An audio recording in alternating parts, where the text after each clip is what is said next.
I'm Tim Stevens, and this is the 2025 Ford F-150 King Ranch. The F-150 is still the standard choice in the pickup truck segment, but every year the Silverado and the Ram 1500 just get a little bit better. Does this hybrid model have enough tech and capability to stay ahead of the pack? We're going to run you through all the numbers, then we'll give it the full Capital One Auto Navigator review treatment to find out.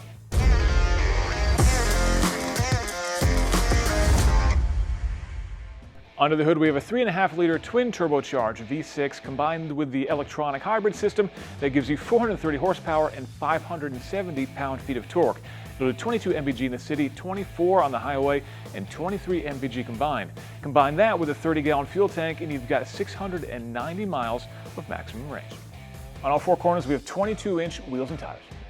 Out back, we have Ford's Pro Access tailgate system, which opens in two ways. Push this button on the side, and it opens sideways like a door, or you can get it to open like a traditional tailgate by pushing that button here. It has both power lowering and power raising, making it nice and easy to manage. We also have Ford's 7.2 kilowatt power system integrated into the side of the bed here, which will power just about any appliance in your house, and that's driven by the hybrid system from that twin turbo V6 up front. And when it comes to capability, we've got 1,815 pounds of payload here and 11,200 pounds of maximum towing. Inside the cabin of the King Ranch, we have heated and ventilated front seats here, plus a heated leather-wrapped steering wheel. Behind that, there's a 12-inch digital gauge cluster and a 12-inch infotainment screen here as well that's running Ford's Sync 4 infotainment software. There's also wireless Android Auto and Apple CarPlay, a wireless smartphone charger, plus USB A and C ports. All of your media plays through a 14-speaker B&O sound system. If that's not enough, we've got power folding side view mirrors and a panoramic moonroof up above. And since this is the crew cab, let's check out the accommodations out in the rear. All right, we're in the back seat of the F-150. Now, I left the driver's seat as I would have it if I were driving. As you can see, I've got plenty of leg and knee room here. Headroom is a little bit tight, but honestly not too bad. You could definitely fit 2, maybe 3 adults back here with no problem.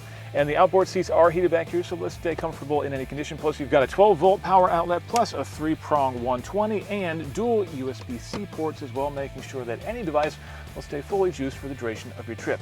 Cup holders here in the armrest, and there's also hidden storage underneath the seats here for long cargo running the entire length of the bench.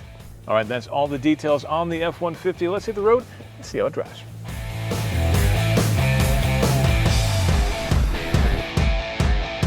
We're out and up to speed in the F-150, and you can get yourself a 2025 F-150 starting price a little over $40,000.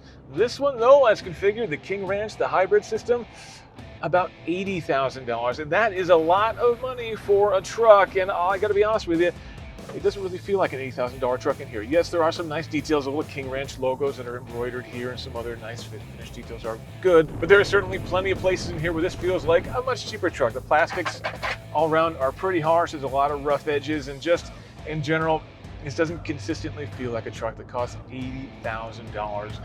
For me, the best money is on a lower end truck, but if you do go with the King Ranch hybrid, you get a lot of nice features. Again, I think probably my favorite feature of the hybrid system is the power output back in the bed.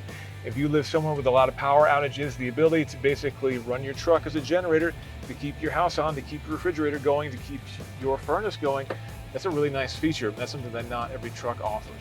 In terms of payload, in terms of towing and everything like that, the F-150 may not be class leading in every single category, but taken as a whole, the F-150 is always right up there with the best. It certainly does a good job there. In one area, though, where it's maybe not class leading anymore is ride quality. I believe the Ram 1500 is a little bit nicer to drive on a day-to-day basis, especially on bumpy roads. The F-150 can feel just that little bit more harsh, a little bit more truck-like. And if you are used to driving trucks, you've been driving trucks for a long time, that may not be a problem for you. But if you really want something that's going to be more of a comfortable daily cruiser, again, the Ram 1500 is probably a better choice for you. But one area where the F-150 definitely exceeds is when it comes to technology, particularly safety technology. The F-150 is available with Ford's Blue Cruise system, which maybe wasn't the first hands-off driver assistance system on the road, but it's definitely among the best on the road right now. Blue Cruise, I can't give you a demonstration right now because I'm on a racetrack, but if you are on an approved road, typically a divided highway, that kind of thing, you can go on there, press a button on the steering wheel, and take your hands off the wheel, and the truck will effectively drive itself. Now, you are still in control of the truck. You need to be paying attention, and the truck will watch you to make sure that you are paying attention. If your eyes wander off, it'll beep at you and chime at you and eventually turn itself off to make sure that you are paying attention. But if you do pay attention, you can sit back, you can cross your hands, and let the truck just drive itself, and it does a remarkably good job. I've spent hours and hours in various vehicles with Blue Cruise over the years, and whether you are in a lot of traffic or no traffic, even in heavy crosswinds, the car does an amazing job of keeping itself centered in the lane, even moving through traffic in a smooth way, in a predictable way, which is really important when you're gaining confidence in a system like that. But there is one area where Blue Cruise is falling behind compared to the competition, in this case Chevy with the Silverado, which has Super Cruise. In the Silverado, you can do hands-off towing as well. That's not something you can do with Blue Cruise just yet. So overall, again, the F-150 may not be class leading and certainly doesn't feel like a truck that's worth $80,000, but you can spend a lot less and get a lower spec truck. And it's a great truck in general. Again, may not be class leading in every category, but taken as a whole, it's a great looking and great driving, great performing machine, as it's been for a very long time.